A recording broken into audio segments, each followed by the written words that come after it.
Welcome back to the JDW Sports Talk Show. And today's episode, I'll be talking about Dayo and Kwitty maybe being the next great pass rush duo in Indianapolis. Two extremely talented guys, two very athletic guys, and two huge guys. These two guys I'm really excited to see come in and make a huge difference on the defense. On a team that really was desperate for pass rush. A few days ago before the draft, like a week ago, that's no longer an issue. That's no longer a need. That need was really addressed quite nicely in the draft.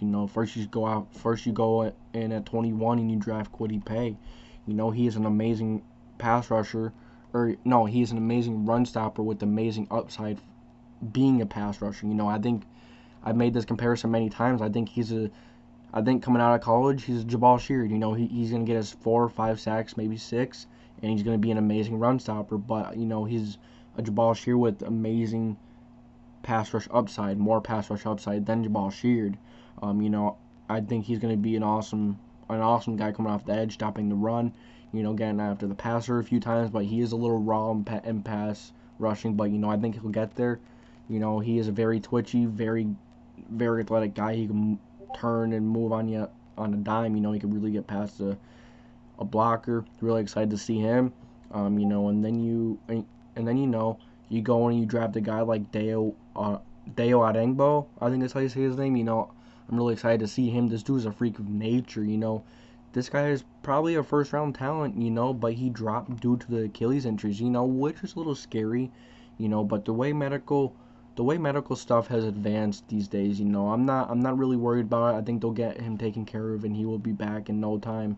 He kind of reminds me of the Julian Blackmon situation, where Julian Blackmon comes in, or Julian Blackmon, February he tears his ACL, and he comes in, and he's not expected to come in until October, maybe early November, maybe late October. He wasn't expected to play, but there he was stepping in for an injured Malik Hooker in week 2 versus the Minnesota Vikings and changing that defense and never looking back.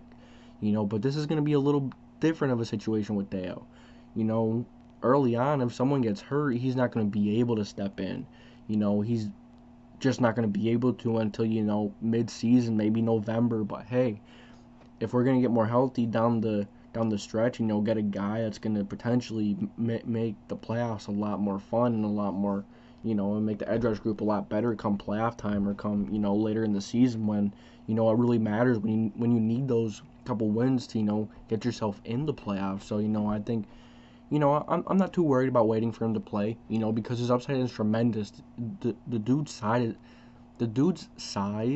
is incredible. The dude's size, he's 6'6", 285. And his wingspan is the 99% quartile. He has very few people have longer arms than him, and that's big for pass rushing or run blocking. Because it'll be harder for offensive linemen to get their hands on him and to shut him down. And then for his size, he moves really well for his size, and this duo can maybe be the next Freeney Mathis duo. I'm not gonna say they're gonna be as good, but two extremely solid edge rushers that are gonna be terrorizing quarterbacks for years upcoming. And running backs and offensive lines are gonna be coming in and terrorizing. They're gonna make the other quarterbacks pay. The running backs pay, the offensive linemen pay. I'm really, really excited to see what this pass rush is going to have and this defensive line is going to have in store. Both of these guys were productive in college. Kwitty Paye, he did have some injury concerns, but I think he's going to clean that up. Like I said, the way medical stuff has advanced, I think he will be fine. And, you can't double team these guys either. If Kwitty Paye gets hot or if Dayo gets hot when he comes in, they can't double team him, because they can't leave Buckner one-on-one.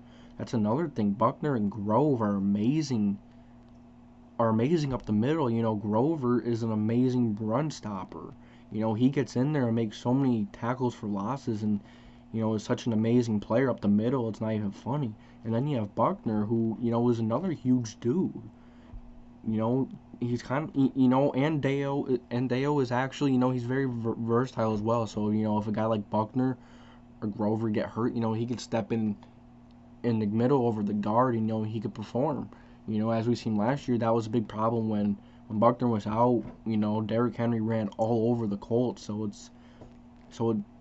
it's great to get a guy that can be versatile and move inside in a pinch, and then and then we have some solid guys back there to really move in for a week or two, or take a few snaps when they need to.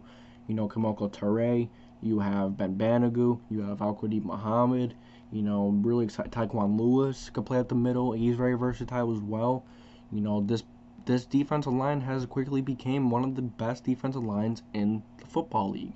And then back to what I was saying before, Buckner, could you're not going to be able to double team Paye and Buckner, and you just can't do that. And some teams were actually double teaming Big Grove in running games last year, when running plays, it's really exciting to see where this defensive line is heading, and this defensive line can really help a cornerback group, with a few corners that have really struggled, and Rocky Sin is one of them.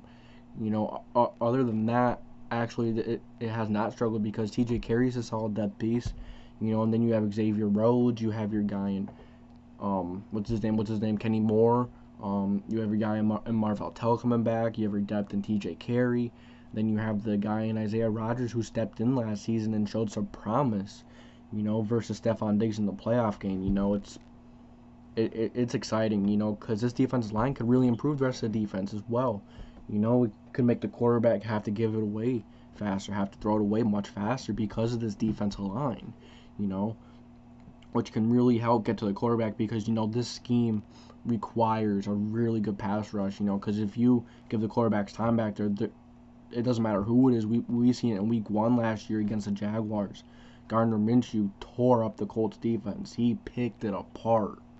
Any quarterback in the National Football League that has time versus Tampa 2 will pick it apart, and that was the case with Joe Flacco a few years ago, when, Jacoby Brissett was the quarterback, the secondary wasn't the greatest, and then the pass rush wasn't the greatest at that as well, Rocky Sin was your starting cornerback in his rookie year, and, it was bad. Joe Flacco was looking like prime Flacco versus us, but then, we always do stiffen up in the red zone, and that's what that game was, Our defense gives up quite a bit of yards, but, they stop in the red zone when it matters most. You hold them to 3 points 2 or 3 times, two or three drives a game, maybe even 4 or 5, they get all the way down there, and they just can't punch it in. It's a big difference, and, that defensive line is going to help with that. So, are these guys the next best pass rushing duo in Indy?